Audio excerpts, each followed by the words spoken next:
Alright, I got my topper removed. Well, it's been off my truck for almost, I think, over a year now. Then finally got this thing turned upside down. And this is basically how it looks inside. And the whole reason of taking it all off was I wanted to redo the interior to kind of actually finish what I started. You can see I've already did it. I did the installation and kind of did this over it. And it did help a lot, but I just didn't like how the finish, like I never really finished it. There's still some styrofoam missing in some spots.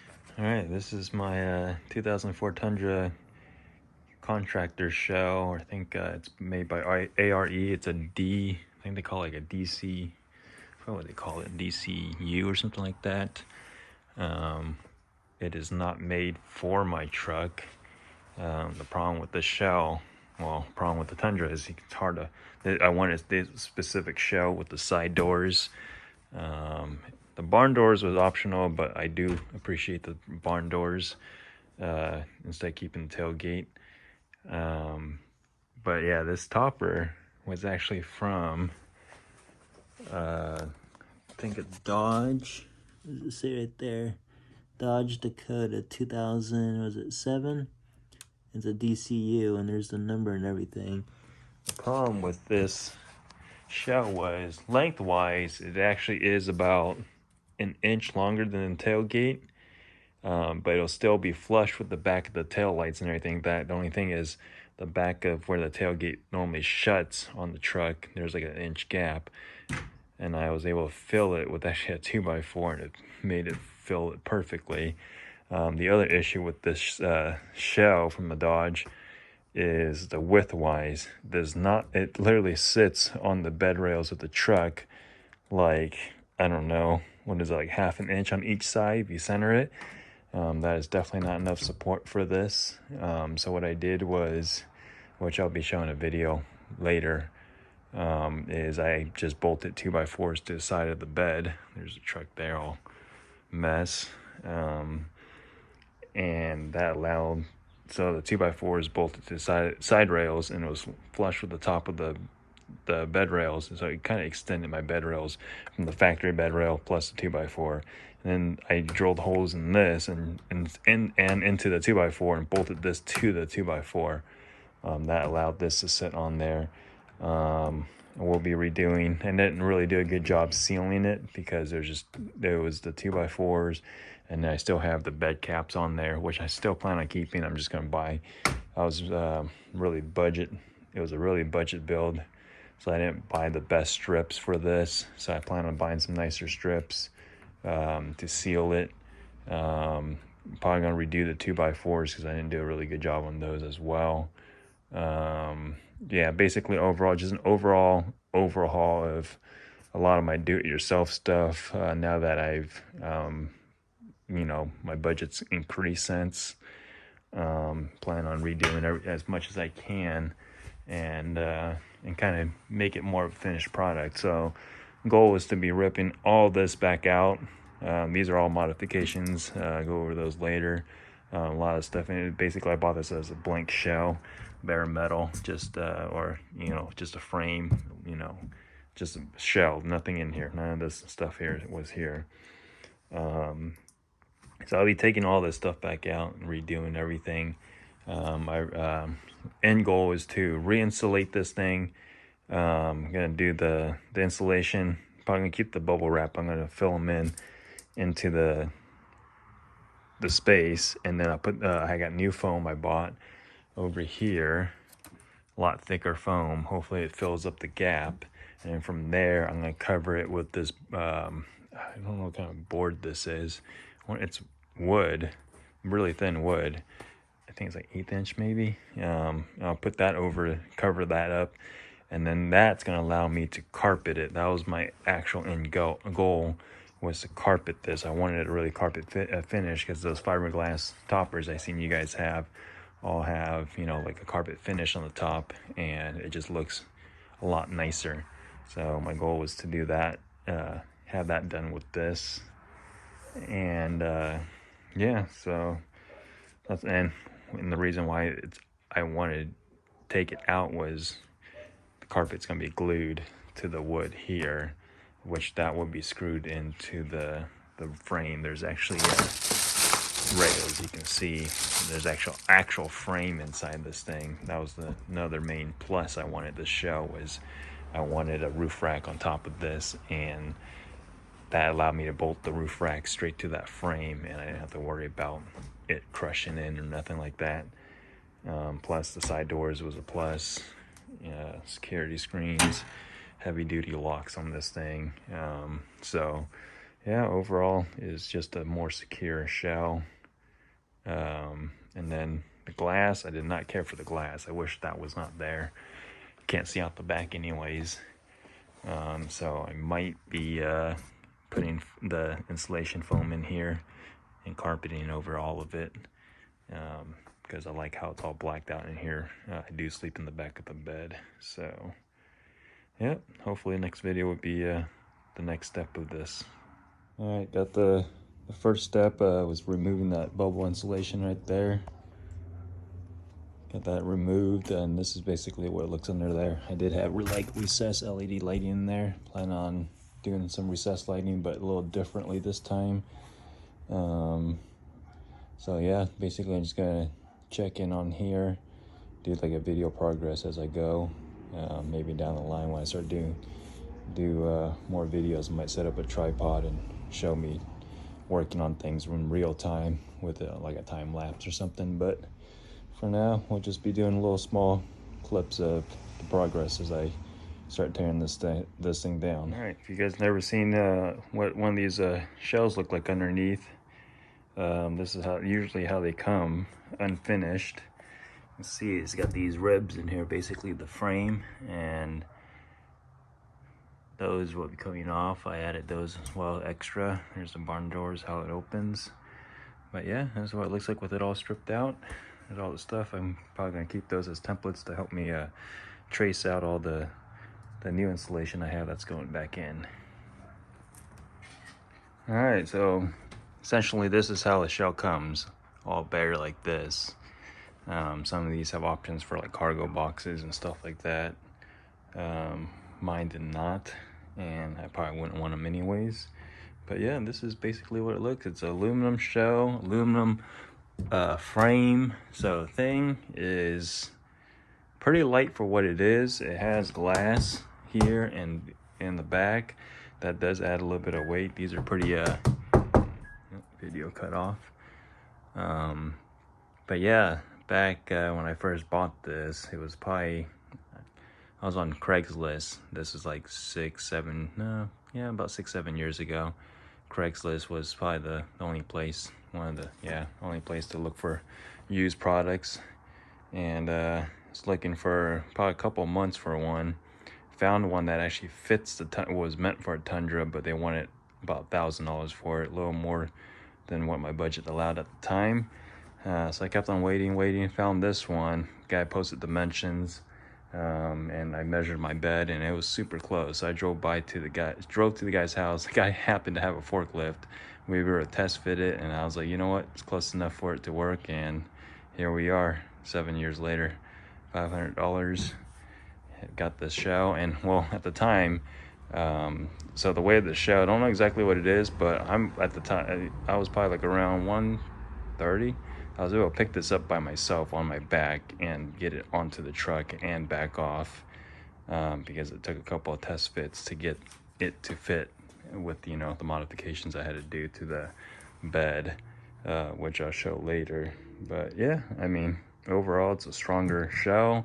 I mean, obviously it doesn't have that fit as a fiberglass where it looks all smooth body lines, but wanted something had there was a purpose for this type of shell. So that's how I ended up with this.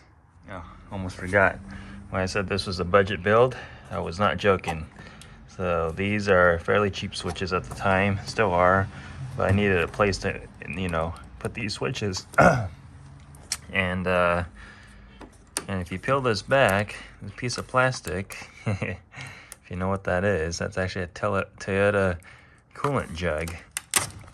And that's what house my switches. And I have another one here on this side. That's basically my overhead lighting.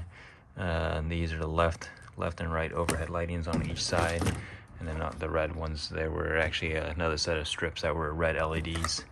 So yeah, look at that. Budget using what I had access to, and in this case was free. Alright, so I got the first layer, well, most of it in on the first layer. So basically what I'm doing here, there's no styrofoam under here yet. It's just this bubble wrap insulation stuff. I'm gonna put this in first, and then I'm gonna cut the styrofoam board I have here. I think it's about an inch thick right here, this stuff. And I'm gonna cut it to size, and that's gonna drop right in. And then that'll give, from what I've heard, that bubble wrap stuff will give, I guess, what you call a thermal break. And then the styrofoam insulation will go through. And then I have this wood sheet here that I'll be cutting. Haven't decided exactly how I want to do it. I don't know if I want to trim this down, and yeah, probably just gonna have to cut it about the whole size of it, and then I'll drill holes where all those in a couple of spots where the frame is, and I'm gonna put some nutserts in, kind of similar to, I can't take that one off, but yeah, nutserts in, and I'll bolt that sheet on. And then I'll do a spray adhesive all over it, and then the carpet will get rolled on. It's I think it's like an outdoor carpet. I used it on a lot of other projects I have. Basically, the drawer system that's on the Sequoia has it, and then the back seat of the Tundra, the back seats were taken out and the shelf was put in. That was recarpeted with the same material here. So yeah, hopefully get some more progress done on this. All right, got quite a bit of the topper done. You can see, got the bubble wrap insulation underneath the foam board. Been working on cutting it and trimming them, getting it all to fit. Some areas not so great, others really good, like this one right here. Near perfect. So these parts wasn't too tricky, but basically all I did was cut, I want to say, what is it, like 2-inch lines on the back side of it, and it allowed me to bend the foam so it matches the roof round curves over here on both sides. So still got a little bit of ways to go. Still got a lot of foam boards to fit. So after this, shoot, this one's so flush that I was like debating if I want to just roll carpet right over this and see if it'll stick, but it probably won't, and rather not have to risk damaging the foam board. So I still got this wood piece here. I think it's 1/8 inch, it's super thin. I think it's 1/8 inch. This is where it's gonna get a little tricky trying to cut that down to fit in here. I haven't quite figured out how I want to do it as far as attaching it to the frame.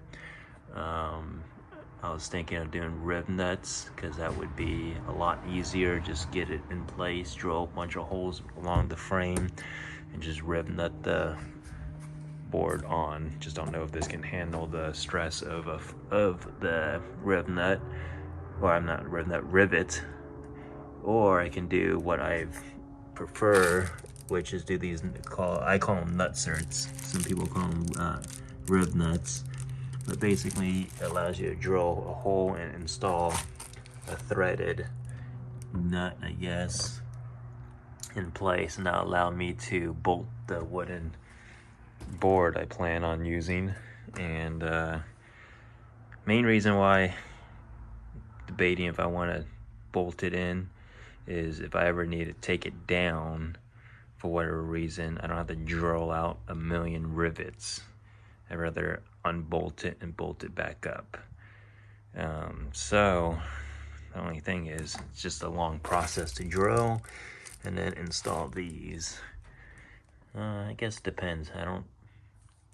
Depends, I guess. If I only do it in a couple spots, 1, 2, 3, 4, probably like 8 places.